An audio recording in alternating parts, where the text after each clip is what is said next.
A warm welcome to the humanist community in Silicon Valley and the atheist community of San Jose to our Sunday forum. My name is Alex Savasi. I'm a member of the humanist community. The humanist community is a chapter of the American Humanist Association. Humanism is a secular, reality-based philosophy of life. I shouldn't talk so fast.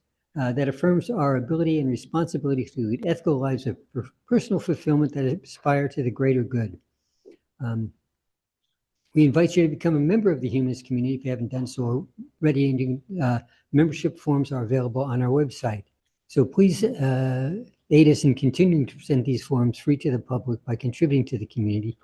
Again, you can find that at our website, which is www.humanist.org. On behalf of the atheist community of San Jose, I want to say that we are very proud to co-host Dave Fitzgerald today, co-hosting with the humanist community in Silicon Valley. We love working together with the humanists, and we like having a strong secular presence in the South San Francisco Bay. Dave Fitzgerald is well known to many of us because he was an atheist leader in San Francisco for 30 years, from 1990 to 2020. So he was here for 30 years and he did all sorts of great and wonderful things, like he claims that he was a co-founder and director of the world's first atheist film festival in San Francisco. We remember that. And the San Francisco's oldest annual Darwin Day celebration. Dave Fitzgerald and his compatriots in San Francisco put that together. So he's a great leader from the San Francisco Atheists for many years. And then he moved up to Eureka, which is a more affordable place, in 2020. But you will see that he's been very prolific, writing books about the history of religions, Christianity and other religions. And we look forward to hearing from Dave Fitzgerald today. Thank you so much for welcoming Dave. Thank you so much, Judy. Thanks to Judy and Mark for getting me down here for this trip. It's really wonderful to be back in the Bay Area because it's only been 5 years, but it seems so much longer. It seems like a lifetime ago since I left San Francisco. And it's a delight to see so many familiar friends and faces here. So let's jump right into it because we've got a lot to cover in this light and breezy topic of world religion here. All right, that's half the battle right there, making sure the tech stuff works. Okay, so admittedly, what I'm going to be talking to you about tonight is not terrifically important because I want to talk to you about religion. And nonetheless, I'm perversely fascinated by religion. Theology bores me to tears, but the evolution of religion fascinates me.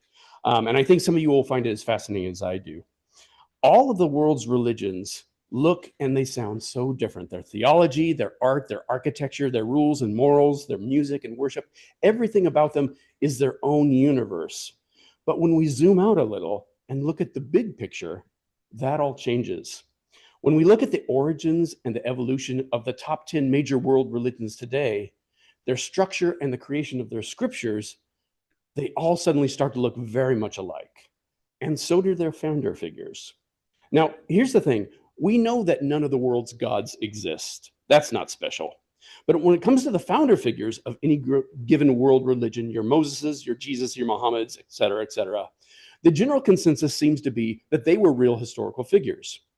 Still, is it possible that some of them are just as mythical as the gods they speak for? Now, arguably, it really doesn't matter because if they're historical or not, it's not as if Christianity will start making sense if Jesus was a real Galilean preacher, or make reincarnation more plausible if Prince Siddhartha was really teaching such a doctrine. The question is, how good is the evidence for any of these? Most of you know me as being a Jesus mythicist, and that is arguing that Jesus never actually existed. Not that I'm dogmatic about it. It's no skin off my nose whether him or any of his colleagues were historical or not. None of these figures that I'm talking about today have to be mythical. We'll just be fine, and their religion's just as false, whether it was just one person or several people behind the scenes that created the faith in question. But still, it seems important, or at the very least, really interesting, to point out that there's reason for doubting the historicity of Jesus, and not just Jesus. Ever since I wrote my first mythicist book, Nailed, one of the weirder side effects of looking into the historical Jesus question was having Buddhists come up to me and tell me they were having the same talks in their circles about whether the Buddha actually existed. And even more surprising to me was when ex-Muslim colleagues would come up to me and say, you know, it's funny, we're having the same debates in our circles about whether Muhammad existed or not. And to be honest, the historical Buddha always struck me as fairly mythological for starters, but it blew my mind to see that there was any doubt at all about Muhammad until they started listing out their reasons why they were saying this, which started to sound a lot more like the reasons I had for doubting whether Jesus existed or not. So in 2021 or so, while prepping for some other presentations, I thought it would be a good idea to look into whether any of the other major world religious figures might also be dealing with uncertainties about their respective founder figures. So did any of the other top 10 religions have founder figure problems with problematic backstories? Only one. Sorry, only every single one of them. So this talk is going to be about my new book set, Playing God, an Evolutionary History of Western Religion. And in that, I look at the different evolutionary stages that world religions have gone through all around the world throughout history, the surprising development of monotheism, how it's not just a straight line, but it zigs and zags in all these crazy ways. And I kick the tires of the biographies of all the major world religions, and that's what I'd like to talk about today. As you can guess, it's a lot to unpack in 45 minutes plus Q&A, so apologies in advance. This is just gonna be a quick and dirty introduction. I'll jump right in. I'm not going to get into all these shared traits of religious founder figures in the interest of time, but I will say this. Scholars tend to insist that the founder in question really existed even after they've just finished completely dismantling his backstory in question. And number two, the followers of any given religion and the scholars of any given religion, they really, really hate it when you look into the founder's backstory. So let's jump right in. So this is a very exciting time for atheist Bible fans, because in the last few years, there's been a very interesting trend to watch. The Hebrew Bible has been getting younger and younger.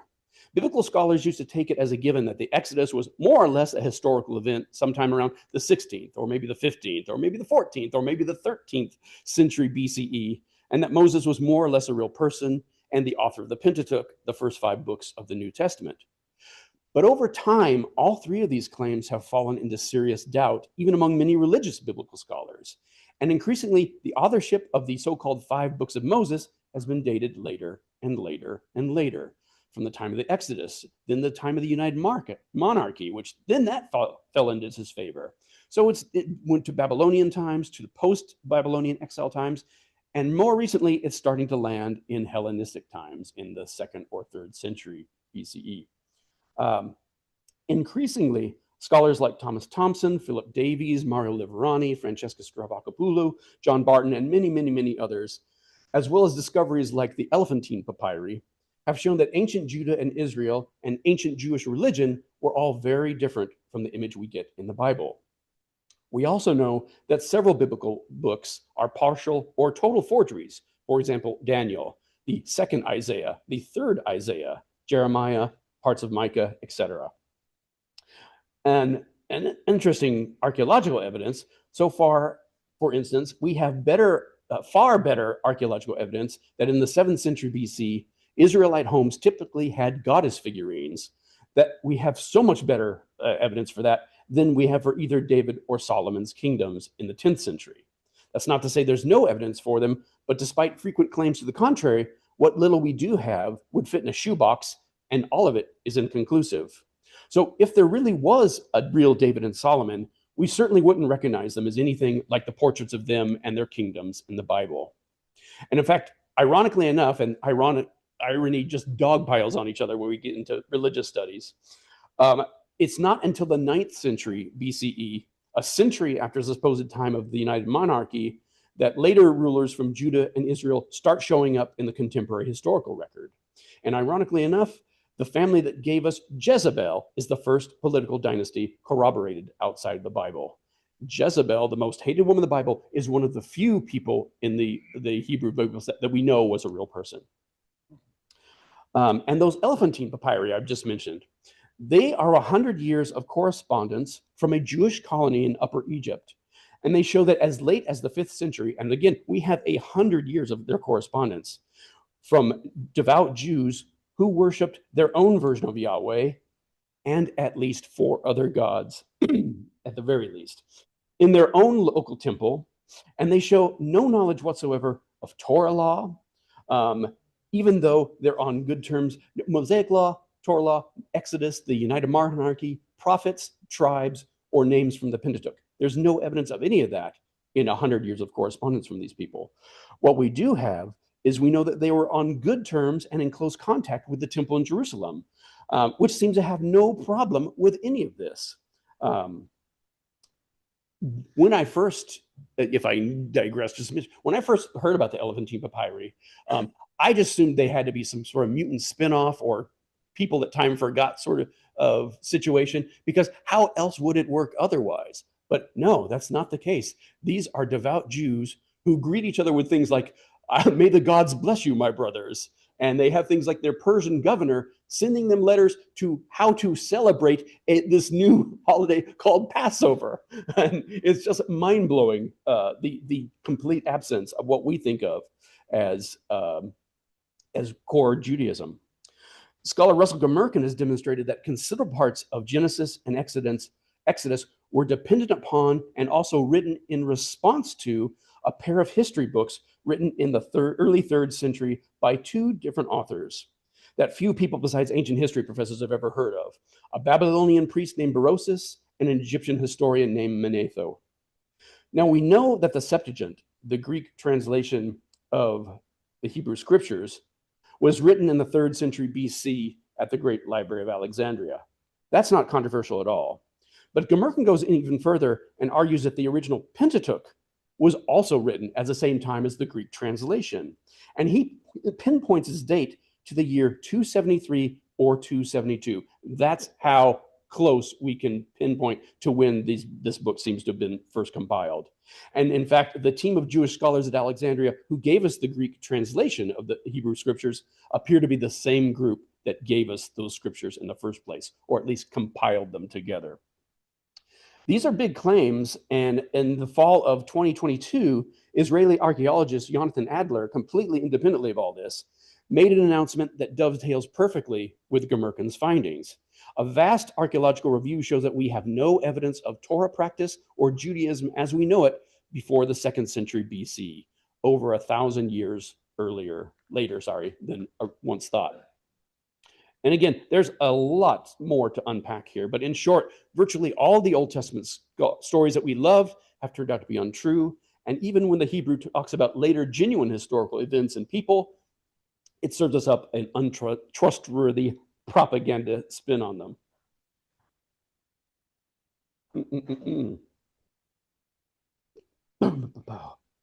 For instance, the earliest Hebrews did not come from Ur the Chaldees. There were kings of Judah and Israel, but never a united kingdom of both. There was a Babylonian conquest and return from exile, but very little of the Bible's versions can be trusted. And while they're not in their Bibles, the books of the Maccabean revolt have turned out to be propaganda for the Hasmonean kingdom, the same dynasty that gave us King Herod. So the fact that Judaism has been weighed and found wanting already doesn't bode well for its spin-offs, but let's look at them anyway. So Christianity, now I'm just going to focus on 3 figures.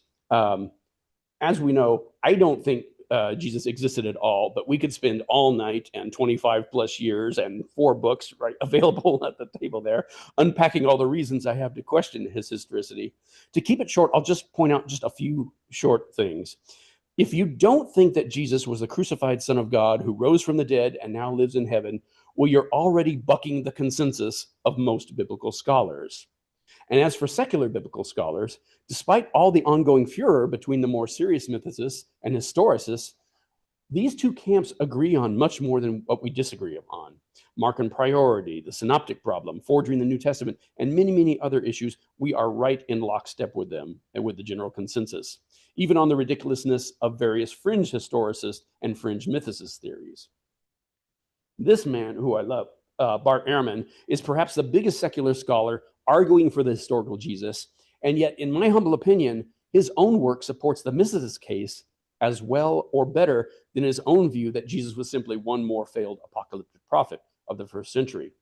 Recently, the Journal of Higher Criticism asked me to review Bart Ehrman's debate with evangelical scholar Craig Evans on the topic, can we trust the Bible on the historical Jesus? And it felt like I was listening to me debating Evans because we were completely on the same page. So I think it's fair to say that wherever you land on the Jesus historicity issue, we can all agree that the Gospels are myths, whether there was a real figure behind them at all or not. And you could say, as Robert Price does, that even if there had been a real Jesus, there isn't one anymore. And if you want to know more, we can talk about that later. All right, well, what about John the Baptist?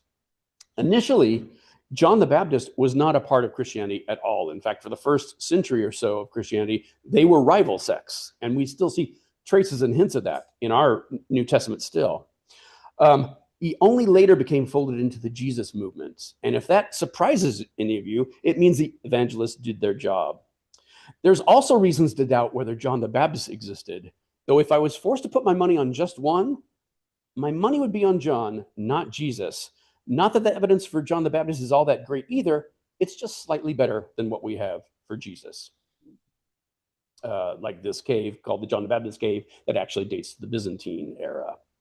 Okay, but what about Paul? Unlike Jesus and the vast majority of his apostles, except the ones who were based on Jerusalem church leaders, St. Paul of Tarsus does seem to have been a real person. Now, since unlike Jesus, we have 13 writings that claim to be written by Paul, we actually already have better grounds to presume that he was historical. What's more, over half of the book of Acts is devoted to the story of Paul's life and career, and he's mentioned by other early Christian writers. The only problem with Paul is that there's more than one of him. And in fact, there are 4 different Pauls in the New Testament alone, and each one is quite different from the others. We know that many letters were forged in Paul's name. Matter of fact, most of the letters attributed to Paul in and outside of the Bible are forgeries. The Bible's got 2 widely recognized sets of letters forged in Paul's name, the so-called Deutero-Paulines, 2 Thessalonians, Ephesians, and Colossians, and the Pseudo-Paulines, traditionally called the pastoral letters, 1 and 2 Timothy and Titus. And then there's the bold miracle-working Paul in the book of Acts that everybody loves. But unfortunately, wherever Acts and Paul's genuine letters overlap, they completely contradict one another. So at the end of the day, there is a real Paul. It's just the one we don't like. The bitchy, peevish Paul that's not crazy about girls and constantly swears that he's not lying, all of which means that Paul's only half mythical. And there's the real, disappointed, and all too human Paul in his genuine letters, and the legendary Super Paul invented by the same author as the book of Acts. So at the same time that Christianity and Judaism's origins have come under unprecedented scrutiny, so is that of their baby sister, Islam. And in recent years, archaeology and historical findings threaten to overturn everything we know or used to think we knew about the rise of Islam. So here's what we do know. In the early 7th century, Muhammad claimed to have received a vision from the angel Gabriel. He was a wealthy merchant from the great city of Mecca, the hub of an extensive Arabian trade network. Mecca was the pilgrimage site for all the pagan polytheists from all across Arabia. But when he began preaching his new religion, he soon clashed with his own relatives of the powerful Quraysh clan, who controlled Mecca's pagan shrine, the Kaaba, and its 300 plus idols.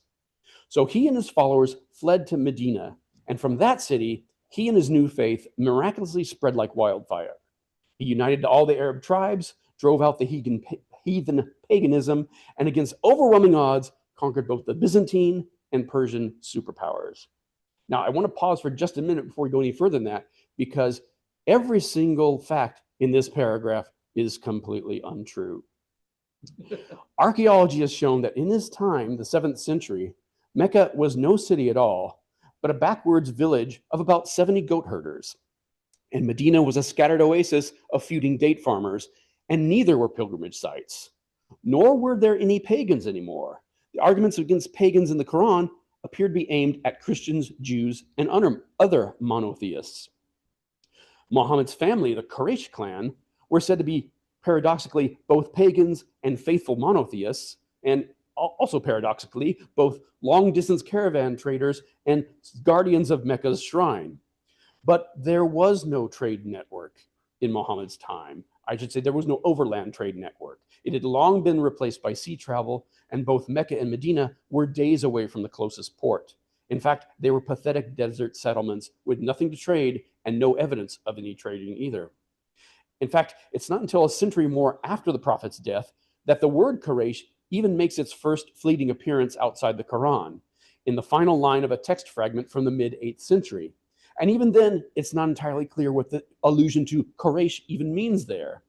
And in the Quran itself, the only place where the word Quraysh appears to be a later addition.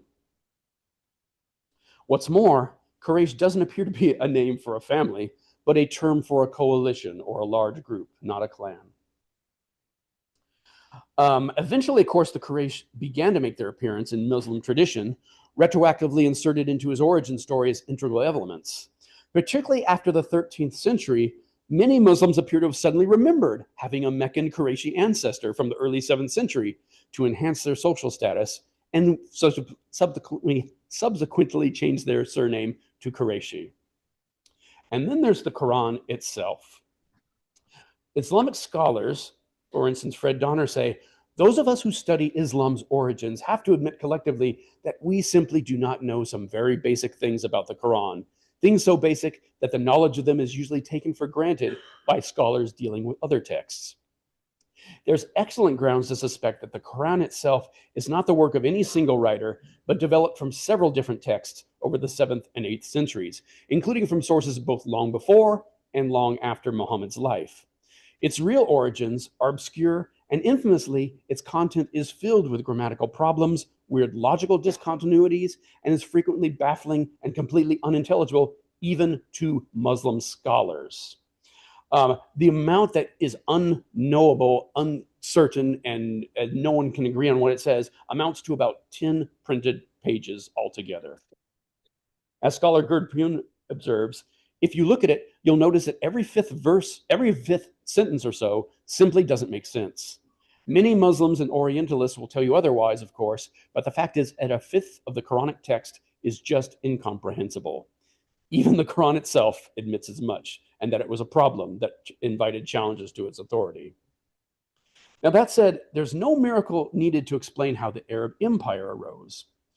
Arabia was long caught between two battling superpowers, the Eastern Roman Empire and the Sassanid Empire of Persia. For centuries, the two empires fought one another, and both sides also competed for influence in Arabia, while in turn, feuding Arab tribes sought the patronage or one or the other, and sometimes both, to bolster their own ambitions. That all changed by the 7th century, when the endless and escalating series of wars between Byzantium and Persia, not to mention a horrific outbreak of bubonic plague, finally left both giants exhausted and greatly weakened, ripe to be taken down by their Arab client states. So the Arab conquests of the 7th and 8th century are well established and undeniable, but the same is not true of the prophet or the new religion that was supposedly the inspiration behind them. There's curious inconsistencies in the official stories of the origin of the new religion. Early accounts by conquered peoples never mention Islam, Muhammad, or the Quran. The Arab conquests are called Ishmaelites, Saracens, Muhajirun, Hungarians, but never Muslims. And early mentions of Muslims are oddly nonspecific.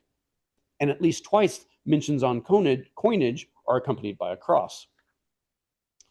Even though the earliest Arab rulers are all supposed to be Muhammad's closest friends and family members, all our seeming wealth of biographical information about the prophet's life, his dates, and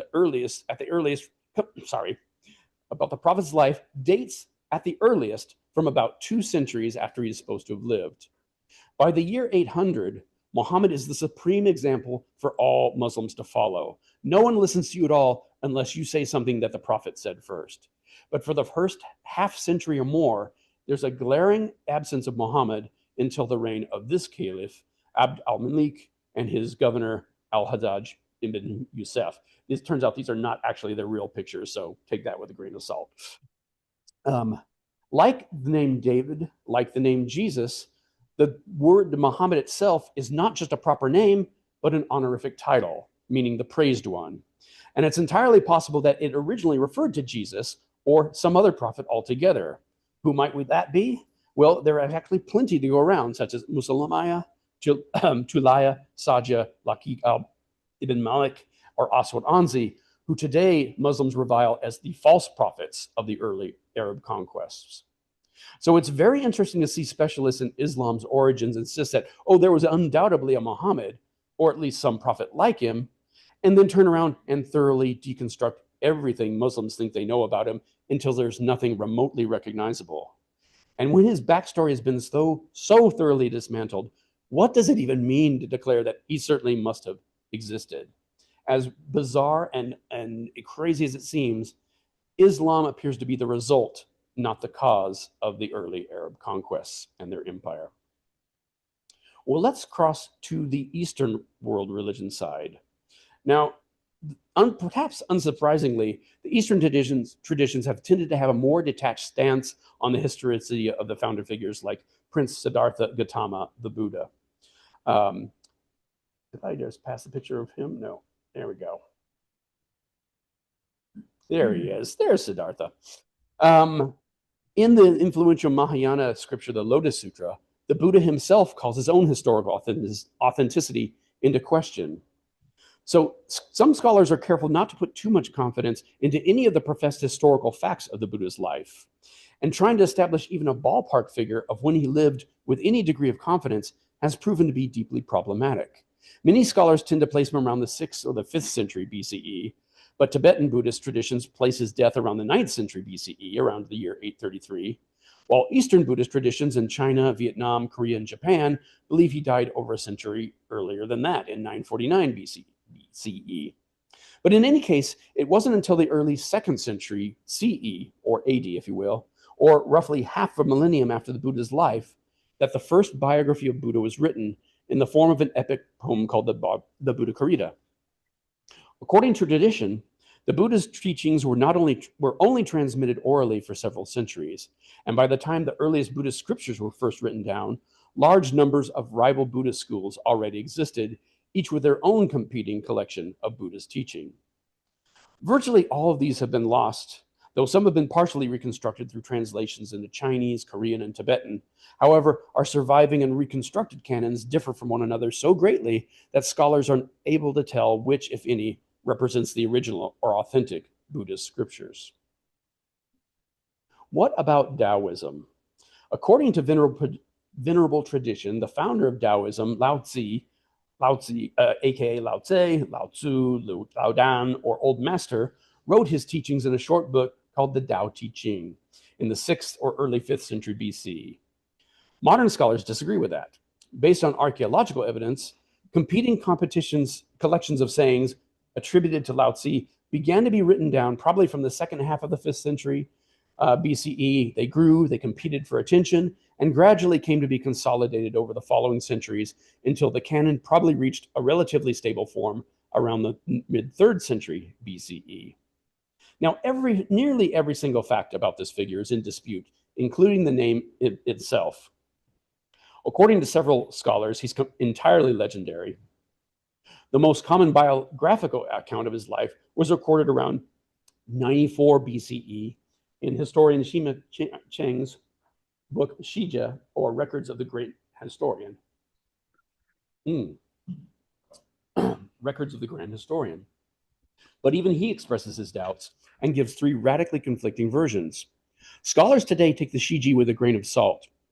According to one Taoism scholar, William Boltz, it contains virtually nothing that is demonstrably factual, and we're left with no choice but to acknowledge the likely fictional nature of the traditional Lao Tzu figure. Incidentally, his name Lao Dan, when translated to other Chinese dialects, becomes Gao Tam, which is the same name of Prince Siddhartha Gautama. So it's possible that he's just a spinoff of Buddha. Sikhism. Now, Sikhism has only been around about 500 years, believe it or not. It's a Johnny-come-lately compared to most world religions. And to be honest, when I first started this project, I thought if anyone was the exception to the rule of this, it would be Sikhism. But it turns out Its founder, Guru Nanak, was said to have lived around 1469 to 1539, and he was the first in a line of 10 founding gurus of the faith. Just about everything we know about him comes from Jamansakis, or birth stories about the life of Guru Nanak and his early companions. These miracle-laden tales are replete with supernatural characters and extraordinary events, like conversations with fish and animals, and they come in many versions. They often contradict each other, and in some cases have clearly been tinkered with to beef up the role of this or that disciple or advance the claim of this or that faction. And they don't tend to appear until about 50 or 80 years after his death, and many more come along during the 17th, 18th, and even the early 19th century. Sikhs hold that their scriptures was composed predominantly by Nanak and the first 6 gurus, along with the poetry of 13 Hindu Bhakti movement poets and 2 Sufi Muslim poets. However, and there's our 10 group. However, the Adi Granth, the first edition of the scriptures, was compiled by the 5th, right there in the middle of this group here, Guru Arjan Dev in 1604, generations after the faith's supposed beginnings. And the final edition of the Sikh scriptures, the Guru Granth Sahib, was not finished until a full century after that, in 1704. And just incidentally, the founder, Guru Nanak, also seems to be members of a, just one in a line of other, what's called sanct poets and saint figures named Kabir. So the further you go back into the roots, the more you see the roots go back into other religions, earlier religions. Confucius, or Master Kong, aka Kung Fu Tzu, or just Old Master, is said to have been a 5th century BC figure, though his earliest biography appears 400 years after his death. The Analects attributed to him and other ancient works were actually composed by followers of his school of philosophy sometime during the Warring State period, around 476 to 222 BCE, and reached its final form during the Han Dynasty. And in fact, it seems to be the basis for the Han Dynasty, or that they used as the basis for their dynasty. Let's keep moving right along to Jainism. Now, Jainism, when I first started this, I thought they were one of the oldest religions out there, Hinduism or Jainism. Maybe they are, maybe they're not. Jainism claims that Rishabhanatha, the first of their 24 founding Jain Tirthankaras, meaning teachers, was born in the city of Ayodhya in the northern Indian state of Uttar Pradesh in the year, let me just check my notes here. Let's see, he was born millions and millions of years ago. And he lived for 8.2 million years. I'm sorry about that. He lived for 8.2 million Purva years. 8.2 million Purva years. As we all know, 1 Purva year equals 8,400,000 years in Western reckoning. Oh, I'm sorry, and that's not true either. 4,000 years squared in Western reckoning. So we're talking about 8.4 million years squared. That's 70 trillion, 560 billion. That times 8.2 million, which of course, I don't know what that is. I don't think the universe is that old by a long shot. So let's, also he was 4,950 feet tall. Skipping forward a bit to the 9th century BCE, their 23rd Tirthankar, Parshavanatha, is born in the city of Varanasi in the Ganges River. He is a mere 13.5 feet tall and lives for but 100 years.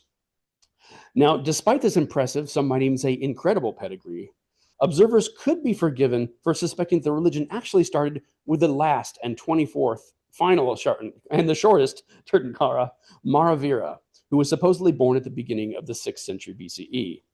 Now, the actual year varies from sect to sect. It's difficult to say for certain, as tradition also holds that starting around 300 BCE, all his teachings transmitted orally by monks were gradually lost. And the first written versions did not appear until the 1st century CE or AD, at least according to one branch of Jainism, a fact disputed by rival factions. That said, Jains can grow up to be wonderful atheists. I don't know if you all recognize him at Meta, but it's much funnier when he's in the room with you when you give him this talk. Shinto and Hinduism are considered 2 of the oldest religions in the world. Historically, Hinduism is considered to be a fusion of multiple Indian cultures over millennia, while Shinto emerged from the beliefs and practices of prehistoric Japan. And as such, there's no single founder figure for either of them. But we'll talk a little bit more about Hinduism in just a moment. Zoroastrianism. We could spend all night talking about Zoroastrianism, and the reason for that is that Zoroastrianism appears to be the mitochondrial Eve of all our major 10 world religions, both East and West. There we go. If you look at this little wishbone, the Vedic religion that led to Zoroastrianism is the same thing that led to early Brahmanism, which gave us Hinduism, and early Buddhism, which gave us Buddhism. And there are other religions we could talk about too. The Baha'i faith is a spinoff of Babaism, or the Babi faith, itself a spinoff of Shia Islam. Mormonism is a spinoff of Christianity, though it's worth noting that its founders include the totally mythical prophet Mormon and the angel Moroni. Scientology wishes it was a world religion. Estimates suggest that as of 2016, there were no more than 40,000 Scientologists worldwide. And meanwhile, its legal status differs from country to country, varying from religion, business, cult, to criminal organization. Even some figures who are not religious, but whose writings have come down to us, have fallen into question. Isaiah, Homer, and Aesop, just to name a few. I'll just skim right through this because I want to give time for credits. But there's 100% legendary folklore heroes: Robin Hood, King Arthur, William Tell, and Ned Ludd, the founder of the Luddite movement. In the book, I go into how their legend was created and the fascinating way it was compiled, especially Robin Hood and King Arthur. It's just fascinating to see how these stories come to life.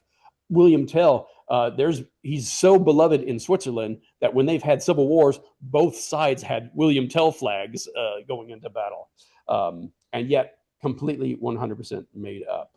Same thing with not just Santa Claus, but the 4th century Saint Nicholas that he's said to have been based on. And this process is still going on strong today. Now, I fully understand how Jesus myth theory can be a hard pill to swallow for many people, skeptics and believers alike, though I'm pleased to see that their acceptance has seemed to have grown tremendously in recent years. But perhaps mythicism won't seem quite so out there when we see it's not just Jesus with a dodgy backstory. It seems that the idea that Christianity, or indeed any and all the other major world religions, may have begun with a purely mythical founder figure is far from ridiculous. In fact, the closer I look, the more it appears to be the norm. Thank you so much. That's the talk.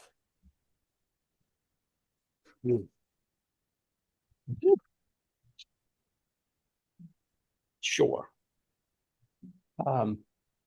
Are there any questions? Let me stop the sharing real fast. Let's escape. Stop share. Okay. And we'll just turn off my video. Should I just close my computer altogether? Okay. Yeah, there. Okay. Can you hear me now? I hope the recording came through for the Zoom. But yeah, does anybody have any questions? Hi, I was. Oh, sorry, we got right in the back. Yeah. I was on Zoom, and so I got. And it was so good, you had to come see it live. Yes, sir. Excellent. Yes, sir. You mentioned a lot of in the beginning, a lot of documentation about the various religions that you consulted, you and others of the same mindset. Are you familiar? To be honest, they're not all the same mindset. For instance, the two Muslim scholars who are just completely destroying the Quran, they don't say, "Oh, there was no Muhammad." They just debunk his story so much there's no Muhammad left. Anyway, I didn't mean to. Okay. Yeah. My question is regarding a real document treasury called the Geniza from Cairo. Yeah. Are you familiar with that? Yeah. There's more than one. That's a term for collections of Jewish scripture it's too sacred to throw away or burn, so they store it and it becomes a time capsule. Yeah. So and that was multi-language because of the reality of the day. Yeah. There's hundreds of scraps of paper that were not burned. Are any of that supporting or otherwise these ideas and theories?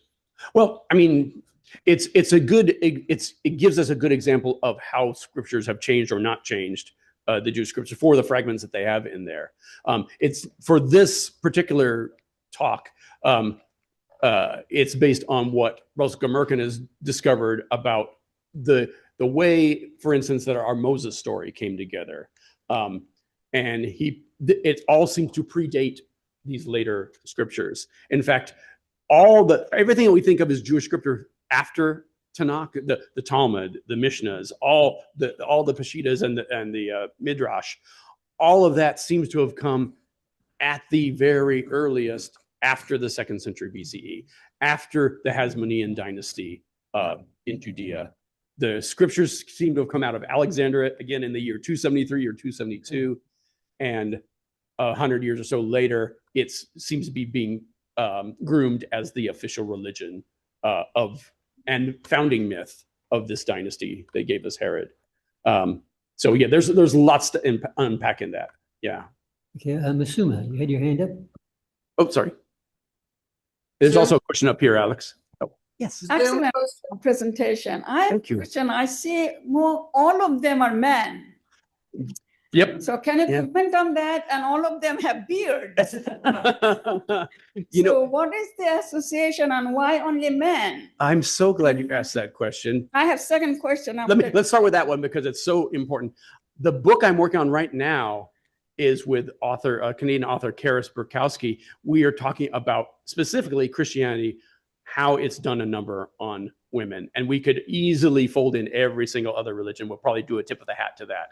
But we are focusing on how it is that men have completely dominated and how the narratives that they give us as history, which turn out to be just made up stories, more often than not, it's to put women in their place and put men on top. So we could talk about that Yeah. all day too. So it seems like based on this that men are better storytellers than women. And also it's also demonstrated the patriarchy. For sure. So And the religion is part of patriarchy. absolutely, they go hand in Irrespective hand. of what global religion you're talking about. Yeah, there's a book, and I'm blanking on the historian's name. I think it's I won't even hazard it, but her book's called The Patriarchy or The Patriarchs, and it's all talking about just that very thing on how when you look at any kind of authoritative religious structure, patriarchy, that chauvinism is just one of the factors in it. It's not just it just is one of the basic cornerstones of authoritarian religion. And my third question is that Yeah. there are basically two major religions. One is the Middle Eastern, coming from pagan to Judaism and Yeah. Christianity and Islam. And the other is Hinduism, where going to the East and the Buddhism and West. others. Yeah. Can you comment on that? Because you kind of like talked a little bit of the South Asian or East Asian religion, but didn't talk about the historical part of it, how they're interrelated, and the scriptures of it. How much time do we have, in fact? In the interest of time, I will say book 3 of the new book, that half of it is the part that's not devoted to Islam is all devoted to all those Eastern religions and their relationship to each other and to the West. And it's so much closer than I ever expected to know 4 or 5 years ago. Donna's had her hand up in Sorry. Zoom land. Thank you. Hi, David. Donna. Tom Warnock here. Thank you so much. That was really fascinating. David, I was wondering, there's one thing that I've found missing so far in what I've been looking at of yours lately, and that's the ancient Egyptians. And I'm wondering if you looked at the ancient Egyptians and the appropriation of their gods and goddesses and religious myths by the Greeks. You'll be glad to know I talk a lot about the heretic pharaoh Akhenaten in book 1. There's a lot to say about the way Egyptian religion developed in its polytheism, and I do that sort of in the course of discussing just the evolution of monotheism from polytheism and henotheism and all the other the spectrum of theologies that finally gave us monotheism. So there is a tip of the hat to Egypt in that book. for sure. And they were, when you see the story of Moses, for example, it's purely coming out of an Egyptian cultural context. Like we wouldn't have Moses if there weren't Egyptian writers who were writing these stories that later became our Moses. And again, this is one talk. My other talk just focuses on all that, the beginning of the Moses story, Akhenaten, the first monotheists, and what came there, and all the different stages of evolutionary development that we see from prehistory and even pre-human. I talk about what things that social animals have in common, the evolutionary survival mechanisms that later get co-opted by early religion, and all the stages those seem to go through. And that's all the religions, not just our major top 10 now. And what about those Greeks? What about those Greeks? Yeah, we talk about a lot about them too. Yeah. Oh, good. Yeah. We got another question here. Thanks, David. Yeah. And he's had his hand up very patiently too. So thank you, Dave, for coming and talking to us. thank you, Donna. I've watched some of your presentations on YouTube. I've also followed Richard Carrier pretty closely. Yeah. And Robert Price. I've watched some stuff. Yeah. So I feel like your guys' content has really helped me kind of build a contextual understanding for, I'm going to use the example of how Christianity kind of got installed in ancient Rome. Yeah. As kind of like a basic framework, because, I didn't live back then. Nobody here lived back then, but, using the lens of ancient history. So one of the things again, because I live in modern times now, I guess, is that I see parallels between kind of how they are trying to install, I'd say, like Christian nationalism. And it's fine if you want to edit your answer. This is also a question for the audience to generate thinking for them. I see parallels, and so I'm kind of concerned about how they're deifying that orange false idol. And so, like, what are some of the things we should be looking out for now in modern times to kind of counteract this installation of Christian nationalism? And again, if you have to, well, I mean, that's a big question, but it's a great question, and it tracks exactly what we're talking about here. One of the main points I make in book 1 is talking about, as you get your stages of development socially, tell me what you think your gods are, and I'll tell you what level of development you're in. Because first you have tribes, then you have a shaman who claims to speak for the gods, then you get a chieftain, and sometimes the chieftain and the shaman are the same guy or they're in cahoots. But then religion really takes off, and as those clans get bigger and bigger, next thing you know, you have a regional city-state. Sometimes you're friends with the other city-states, and your gods become family members, and next thing you know, you've got a multicultural empire. And it's no coincidence. There's some historians who call that period from, like, say 500, 600 BCE to our era. They call it the axial age.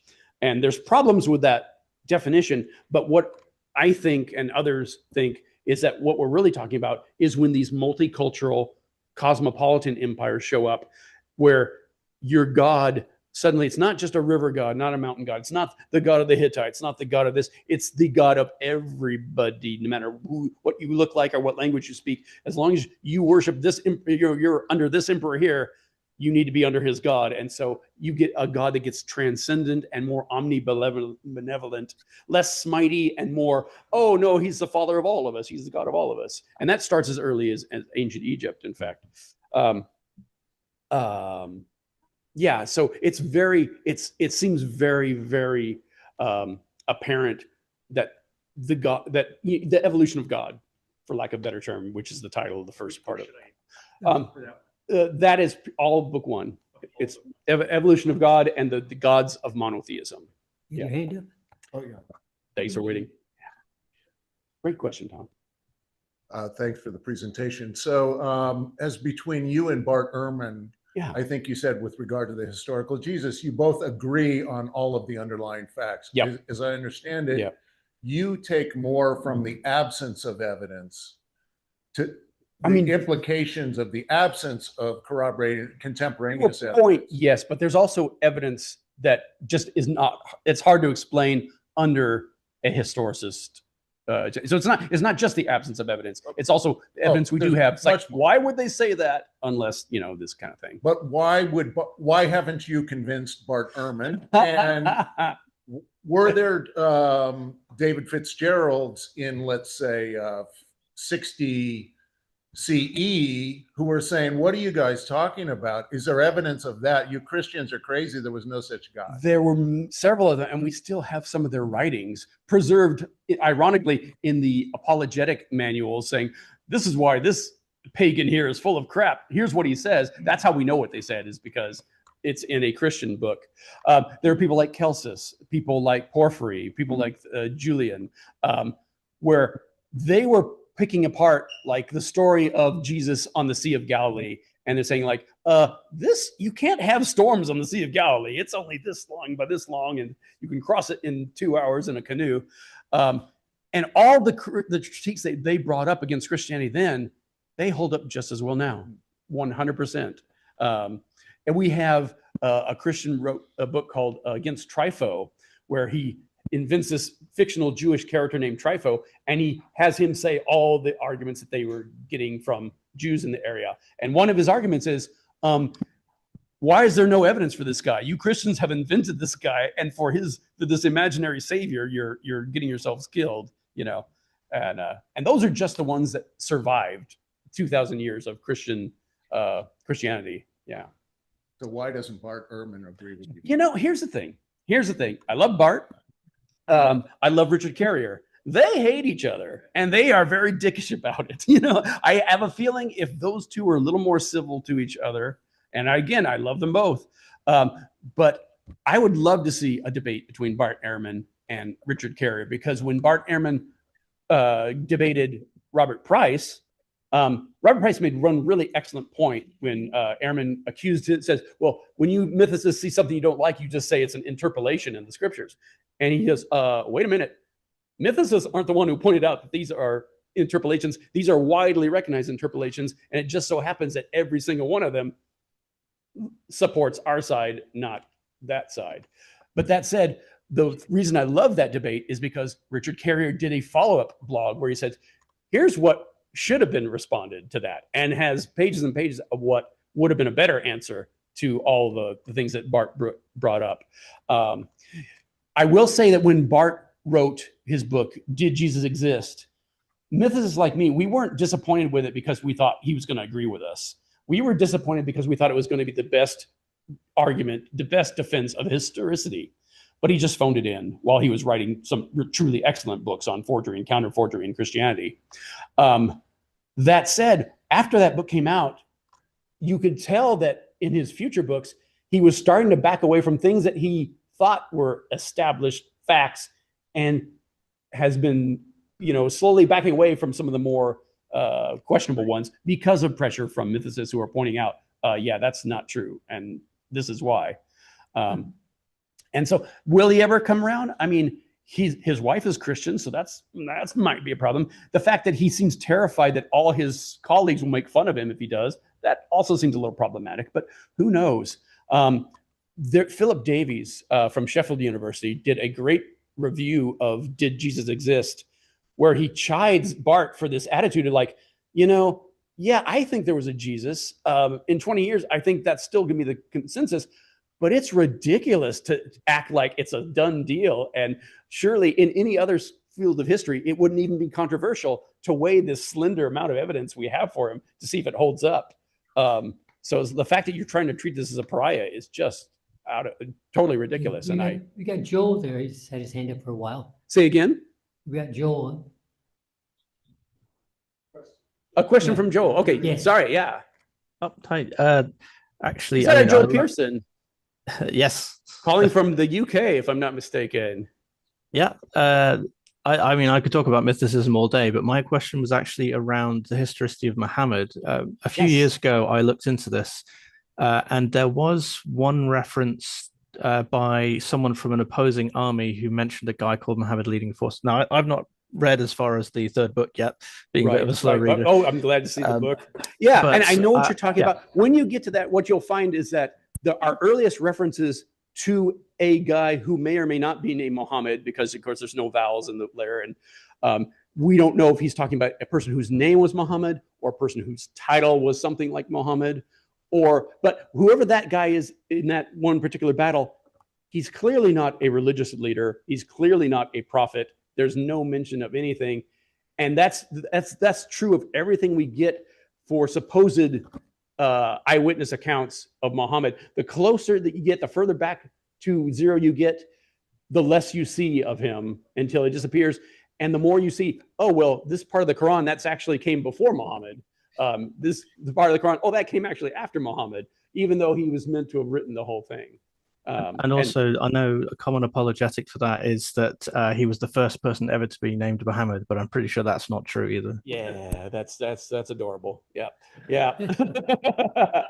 I mean, maybe. I mean, but again, we don't know if it originally was even a name, or if it was a title, or if it was even referring to the guy we think of as Muhammad, or if that was just a holdover from Syrian Christianity. Because I didn't get into it in this talk, but much of what we know in the Quran and some of the things that don't seem to make sense do make sense if this came from Arab Christians using Syrian scriptures and taking things out of that and putting that into an Arab context. That's a lot to unpack, so I don't want to really get into that there. But it does explain a lot of things if Islam is not just a spin-off in the Abrahamic line, but if it's a direct spin-off from Syrian Christianity that they turned into an pan-Arab religion for a pan-Arab empire. So good to see you I've known Joel Pearson forever. I don't think I've ever spoken to him in You real helped life. me make a D&D campaign once. I did do that, didn't I? Yeah. Yeah. There was something that I think you didn't quite touch on around Ehrman versus Carrier. Yeah. I think something really important to mention. Carrier has read all of Ehrman's arguments and responded to them and written scholarship on it. Ehrman has never read Carrier's arguments. Yep. And you can say that for many other very vocal historicists who just act like this is all crazy nonsense. One thing I'm very, very pleased, and I'm so glad you brought that up, but one thing I'm very pleased that in 2010, when I wrote Nailed, the biggest pushback I would get from our fellow atheists was, oh no, this is crazy nonsense. This is like moon landing denial level goofiness. When I wrote Jesus Mything in Action 70 years later and responded to them, the biggest pushback I got from them right before they even read the book was, oh yeah, I never thought there was a real Jesus. It was like, that was just 7 years. And it's that genie is not going back in the bottle. It's very exciting to me to see in this book how it's not just the Jesus historicity issue. They're all coming under fire, usually from within their own religious, the apostates of their own religion. But some of this goes all the way back to the very beginnings of each individual religion. It's just fascinating to me. Thanks so much, Joel. I'm here again. Tangential, if I may. My question about pyramids and their evolution, if you will. In multiple places, over 20 countries around the world. Sure. Do you think that is just human evolution trying to get closer to heaven? Well, I do. I think it's an example of convergent evolution more than, direct evolution or direct influence. But yeah, and we've seen early versions of pyramids in Egypt and in Babylon, the ziggurats, and it's funny because the Great Pyramids, all of them were built within like a 70-year span. So a single human lifespan gave us our biggest pyramids. The ones we think of when we think of the Great Pyramids. As far as all the other ones, I think it's they're putting yourself at the very tippy top. That's, the thought of a ladder to heaven. It's just a natural staircase to heaven is a very natural, intuitive thing to me. It seems. It doesn't seem weird to me that that's what they do. Yeah. Okay, and also. In the vein of Salman Rushdie's being attacked both literally and verbally, are you worried about such a? It's funny. I was talking to Mark and Judy about this and saying, when I wrote the book on the Mormons, people started saying, "Oh, when are you going to do Islam? When are you going to do Scientology? And at the time I said, oh no, when I get a 24/7 security budget, then I will talk about them. But then Leah Remini, the ex-Scientologist, came out and she just demolished him and pulled no punches. And like during the 70s and 80s, they were really doing underhanded things to their critics. I don't know how she escaped, but she just blew that door wide open. And I've been saying stuff that Muslims would give me a fatwa for so long. I think, you know what, I'm just going to do it. And, you know, I had a good run, so they can kill me, but it still won't make their religion any truer. So we'll see. One of the very few good things about living in the time we live now, which I can think of very few, but here's one. It's even worse to be a Muslim in America than it ever has been. So it's like, if they are going to come after me, it's even harder for them now. No thanks to since our life is getting harder for all of us all the time. And it will only get harder if we don't keep fighting back. So let's keep fighting back for sure. Yes. Hi. Seems like humans are very gullible. Mm-hmm. So they believe in all this mythology and the folk tales. Yeah. So can you make science as human and also mythological to go to elevate science? Because even in modern times, yeah, I feel there is a fear of science, whereas they doggedly believe all these religious myths. Right. So if we can make science, if we can fight fire with fire, of mythology and storytelling. How many of you know Tucker Hyatt from Science Fest? He's Wonderfest. Thank you. He's got a great motto. Truth is a great flirt.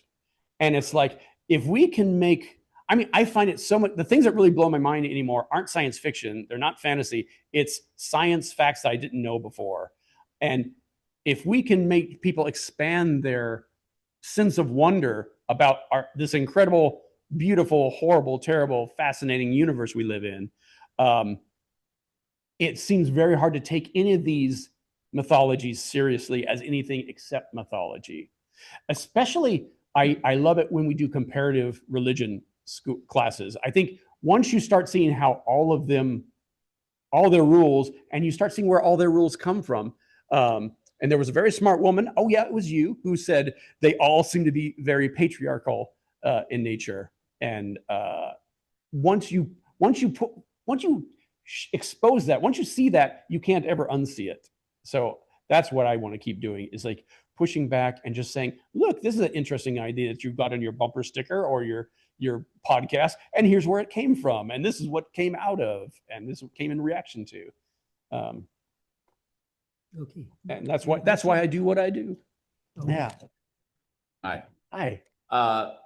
This wasn't really the topic of the talk, although you cover it in other places, and you kind of alluded to it in one of your answers. But I have a bone to pick about the melding of cultural evolution and biological evolution. Sure. And people, and you're in very good company. A lot of people who write about this stuff just mix them up completely and are very unspecific about calling out the differences. And I totally take your point. Mimetic evolution is very different from biological evolution. No question about it. Yeah. And so it's just, I just crave your people would indulgence. be more specific about it when they talk about it. Sure. Well, in a quick and dirty intro like this, there's lots of things we could pick about because it's just very broad strokes slapped on very haphazardly and slapdash. I was going to say, I've heard programs where someone was talking about how the Bible has been modified over time. Yeah. That a scribe will be writing something, he quotes a story, and then it gets. But I'm wondering, so is the German Bible the same as the English Bible, or even the English Bibles aren't the same as the English Bible? Even the King James Bible, there's multiple versions of the King James Bible. Get even worse when you go to Russian Orthodox or something? Maybe. I mean, I haven't had the depth to get into that, but definitely, we could talk all day about scriptures and how they come about, and how this is things like Bart Ehrman has shown us. When you look at our earliest Christian scriptures, and there's like 150 years to 200 years, we don't even have anything, but we don't even have those little fragments that Christians wave and say, look, we've got proof. We don't even have that for 150 to 200 years. And when we do, we have so many variations on them. And it's not just the mistakes. I mean, yeah, there's lots of spelling mistakes. There's lots of grammar mistakes. Things get left out. That's not special. That's not interesting. What's very fascinating is when you see somebody saying this and somebody else over here saying the opposite of this. And sometimes, if you're lucky in medieval manuscripts, you'll see instructions to the scribe saying, hey, change this to this. If you put a line here, it makes the A look like this, you know, and those still exist in these Bibles that we have. Joel, you've got your hand up? Yeah, actually, it's something caught my memory when you were talking about science, new discoveries in science that we didn't know about yet. Yeah. And for a long time, the Stanford Prison Experiment was basically used by Christians to go, oh, look, we've got original sin. It's a real thing. You know, we've got scientific proof backing it up. And it's probably the most famous experiment in all of psychology. And for some reason, that experiment made it really widely known. But then the subsequent debunking and falling apart of all of it, it couldn't be replicated. There was all sorts of like coercion being used and trying to force the result. That never made it out to the general public. So I just thought it might be worth bringing that one up. You know, that's good to know, because I didn't realize that. But I mean, when I think of the Stanford Prison Experiment, my takeaway is that it shows how easily it is to turn people into authoritarians. So it's like, maybe Christians, maybe you don't want to run that as your good analogy for that. Yeah, I discovered this in Rutger Bregman's book, Humankind, where he went back and examined it and found out actually a load of people have debunked it, but that's never made waves in the public. Oh, that's fascinating. I'm so glad you shared that. Yeah. Another question. Yeah, hi. Really fascinated by the when you said that the Old Testament was written only maybe 300 BC, which I hadn't heard. If you had told me that 4 years ago, I would have, what? That's crazy talk. Exactly. Yeah. But, I mean, so when you say that, that's the time that it was written down, I believe. Well, here's the thing. Wasn't it also an oral tradition for many hundreds of years before? Well, this is the thing. So, for instance, if you look the stories of Abraham, the stories of Lot, the story of all the patriarchs, you take them. People, I don't think it was Russell Gmerkin pointed this out, but there's been several historians, I think Mario Leverani pointed out, like, yeah, it's funny that Abraham's adventures all take place in this part, and Lot's all take place over here, and all place there. And Martin Knopf, I believe it was, made the observation that, yeah, I don't think these were ever part of a single family epic until much later, and that they originally were either leaders or gods. So there were some sort of stories that came. Some sort of stories. It was all sort of put and together. all put together. Wow. Yeah, all put together in context. And there's the famous incident, the Zipporah Perocope, if you will, where Moses is on his way to Egypt, and like 3 little verses slipped in that story. Oh, and he meets God by the inn, and God tries to kill him, and Zipporah, takes a jaggedy rock and circumcises their son and puts it against his feet, though we know what feet means. And if you know the joke about that in biblical Hebrew, where did she really put it? Anyway, 3 little weird verses of this bizarre circumcision story. Later, maybe. And then the story continues like nothing bizarre happened at all. It's like, that's clearly a little nugget of something older that was shoved in. Yeah, I don't want to get distracted by the Moses story, because I can talk about that all day. I'm blown away how young it is. It's like the 4th century BC is the first appearance of Moses in any context at all. And it's not our Moses.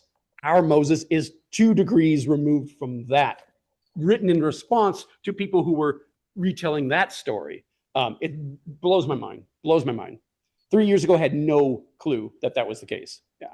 To piggyback up, Keith's, I guess, question is that we have to look at the historical context of like, the way that these books were manufactured, literacy during those times. Oh yeah. And so as a result, I mean, books were the equivalent, if I understand, they're like hundreds of thousands of dollars back then. If a guy had a library of 5 or 6 books, he was like a very wealthy man. Very wealthy. And then also, handwritten, all handwritten and transcribed. And a lot of the stuff at the Vatican is probably in their archives is related to translations. And so, like you were saying, hey, do this here and rewrite this here.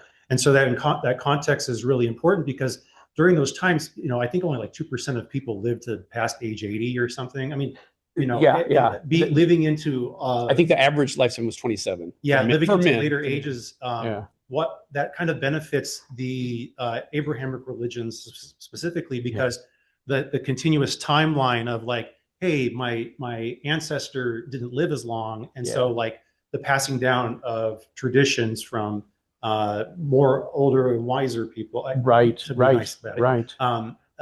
that it's easy for religion and religious propaganda to kind of slip in under the radar. For sure. And then the last thing would be, and what's one of the many patterns that show up when you look at this is all the scriptures, whatever religion you're talking about, they're never like written by the guy. They're always once upon a time stories right out of the box. And it's like, you know, and the story comes down to our time, you know, and yeah, it's whether you're talking about East or West. yeah, you and see to that. kind of close on that, I think the assessment that I tell myself is that, you know, that basically these religions are ancient rich people propaganda used to control the levers of society, to kind of use Carrier's language. And so we're fighting against that. At least the ones that succeeded became that. There's there's new religions being cranked out all the day from the ground up. Yeah. But for a religion to become a major world religion, it's got to be sponsored, if not invented outright, by whoever the grand mucky mucks are in charge. And B, it has to offer something to its people. Like the earliest attempts at monotheism failed because they were just for the pharaoh, you know. And once he died, there was nobody else to carry it on. Religions that either don't control their people or give their people some kind of investment in it, they don't make it either. You know, if you get knocked off the throne, your religion is going to go with you too. So yeah, it's very interesting when you say, oh, is religion a force for good or evil? Yes, it is, you know, and it always has been, whichever religion you're talking about. Yeah, I've got a quick one. I'm an atheist, of course, but my brother is recently retired as a Seventh-day Adventist pastor. Well, that must be Which fun. of your books should I send him? My favorite question. You might want to start with Nailed, just because it's a nice quick introduction to the topic. He'll have a harder time with Jesus mything in action, because that's like, one's a little quick and dirty intro, and the other's, and this is how we know this is true, and this is this. But then again, you might want him to start with finding out how all the world religions are fake, because, you know, if he gets into Islam, maybe, you know, I love it. It's been happening with me with Buddhists a lot lately, is they'll say, oh, when Fitzgerald writes about Islam, it's 10 out of 10. But when he writes about Buddhism, you know, and it used to be, oh, when Fitzgerald writes about Mormonism, it's great. But when he writes about Jesus, you know, it's just, they hate it when you write about their religion, but they love it when you're writing about somebody else's religion. And it's so funny how I'm just either an incredible researcher or a total hack who just has no business even talking about it. Yeah. So I thought it was interesting in your intro when you said the founders of religion, most of them we don't know. We do know L. Ron Hubbard. Well, sure. Yeah, that's true. But it's like with the Joseph Smith, it's like, yes, we know Joseph Smith, but he's not the founder. He's just a translator. The Angel Moroni and the Prophet Mormon, they're the real founders. So yeah, completely imaginary. Yeah. Yeah, me. Oh, there you go. Thank you. Yeah, regarding the many versions of the Bible and others that have been translated or mistranslated or tweaked over the years, could you comment on the consistency of the Hebrew Torah, because it is always handwritten by scribes and double checked by other scribes, and when it's read with a metal pointer called a yod, so that you don't smudge the letters and change it. So there's this effort against the game of telephone kind of thing, of changing things over time, at least in that particular document, compared to the other. Well, here's the thing that remember about the Torah versus the Tanakh and versus the Mishnah versus all of them. If you look at what Jonathan Adler is doing, just strictly archaeologically, not textual at all, none of that seems to appear before the 3rd or 2nd century. If you look at Russell Gurmerkin, his Berosus and Genesis, Manetho and Exodus, he's tracing out some of the earliest portion. The entire Pentateuch seems to be a later invention, and based on, among other things, Plato. And again, if you go into the Elephantine papyri, they're also Jews. They're very proud Jews. They call themselves Jews. They are good friends with the temple in Jerusalem. But that's at a time when there's only supposed to be, if we believe the Old Testament, there's only supposed to be one temple. And even though Ezekiel and Isaiah talk about how there's women mourning Tammuz in the temple, there's men praying to the sun in the temple, there's these horses and chariots of the sun in there, all these pagan things and all the high places and the Asherah poles and stuff. All this is happening. It's just so obvious, even in the attempted whitewashing of it, that Israel, Palestine, Judah, all that area, that Syrian area between Babylon and Egypt, was polytheism and always was. And these stories that were created as creation myths for them, yes, in later generations, centuries later, yet they did become codified. And once they did, yeah, they were treated very hands-on. But that doesn't mean there's not evidence that it wasn't always that way. That's a very long-winded way to answer your question, but yeah. And that's the thing. Christians play the same game with their scriptures of the New Testament. Our first complete New Testaments actually don't show up until the 4th century. And there's only 2 of them, the Codex Sinaiticus and the Codex Vaticanus. And they don't agree with each other. Each has books that the other doesn't have. We have books that neither of them have. They have books we don't have in our Bible. So it's even crazier than that, you know. The development of scriptures, whichever religion you want to talk about, is fascinating because it's so much uglier, messier, and glitchier than you would ever suspect. And especially like in the Eastern, when you start seeing, oh, they're getting this from this, which came from this, which came from this, which came from this. Just being able to trace these roots. I always thought of these great world religions as being monoliths, but it's a jungle. It's a jungle, and they're all connected and stealing from each other and mutating away in real time. Yeah. Do you have any thoughts on the influence, if at all, of psychedelics on? You know, it's funny. I didn't get into that because it's just, you know, we're trying to keep it light and breezy. But yeah, there's definitely a case can be made that, in fact, I take it back. I do mention that in the shaman chapter for like the Amida, what is it called? Amida muscaria mushroom. We see depictions of it in early art and like even early Christian art. And so it's like, yeah, whoever made that picture clearly was doing a commercial for psychedelic mushrooms. Even as late as Mormonism, my friend Bryce Blankenagel has done research on what we know about some of Joseph Smith's mentors and fellow early Mormons. And it's clear they are tripping on something, you know, and they've got some examples, at least they had the potential to, for sure. Yeah. Joel has his hand up again. That Joel again? Yep.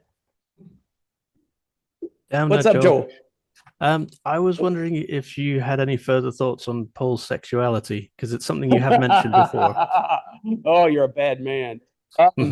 Yeah, I have a few. And I one of the other books I'm working on, I actually stopped working on this book to write these books because I was so excited about these new developments in Islam and early Judaism. But it's Sex and Violence in the Bible. And some of you may have seen on YouTube, I've got a talk called Sexy Violence, Violent Sex, the Weird Ass Morality of the Bible. And one of the things I get into is a section called There's Something About Paul, where not to be too titillating, not to be dismissive, but I think that Paul was a self-loathing homosexual. And that when he talks about the thorn in his side that he just can't shake, or how he wishes all men could be like him, completely able to withstand the temptation of women, and warns young Christian boys, you know, don't do something foolish like marrying a girl. What? There's no time for that. No.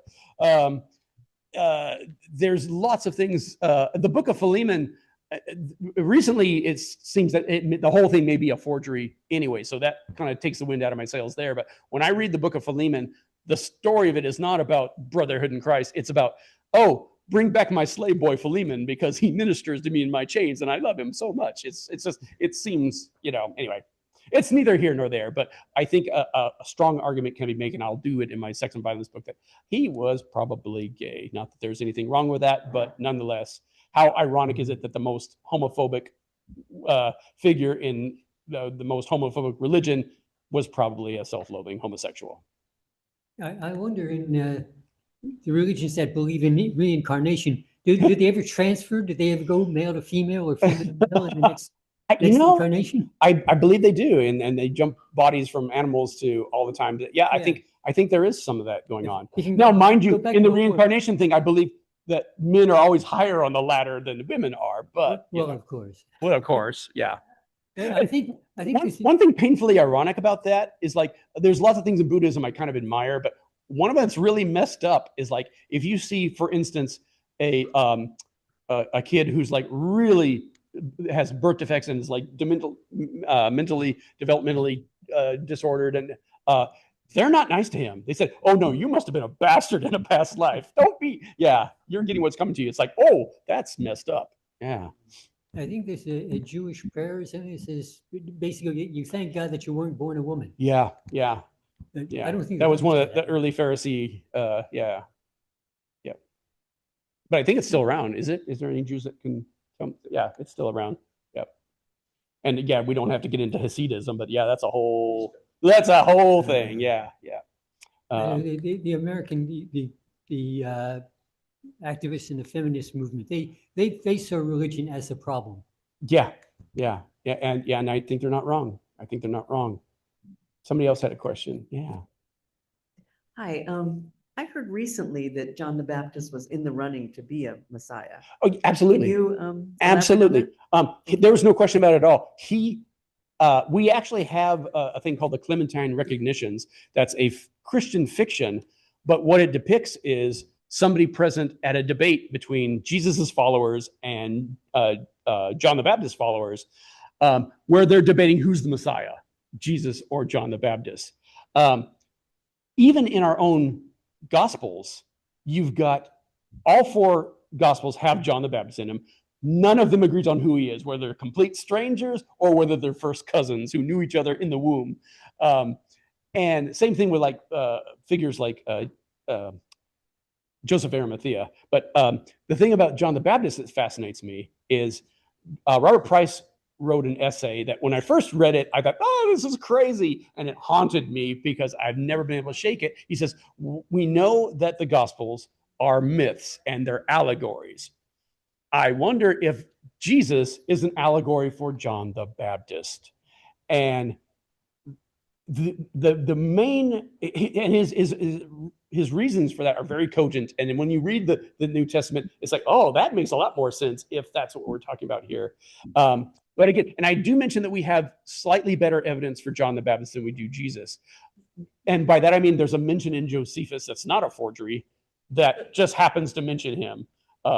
And we've got early Christians saying, yeah, Josephus blamed such and such on John the Baptist. He really should have said something about Jesus there. It's like, yeah, it's funny that he doesn't say that, isn't he? Especially because we've got this thing called the Testimony of Flavian that supposedly is a commercial for Jesus in there. Anyway, don't get me started on that. Yeah, John the Baptist, again, he may have been completely mythological too, but there was definitely a John the Baptist cult, and it was around the same time. And it was a rival for Christianity before it finally became folded in. Yeah, and again, I won't bore you, but I talk about that a lot in some of the books, and I could talk about it a lot more because it does fascinate me. I think a lot of the stories in the Bible, they tend to be moral things that I think for a long time people didn't take seriously. You know, like George Washington chopping down the fir tree. Yeah. Well, and again, these all go back to founding myths. You know, it's important for people to have founding myths. You know, if you saw the movie Agora about Hypatia of Alexandria, I love that movie, but it's a love-hate because the things they get right and there's things they get so wrong in it. But yeah, we're not immune to that thirst and desire for our own myths. I keep wanting to have the leopard got the spots. Yeah. written into a sacred Yeah. text somewhere. Yeah.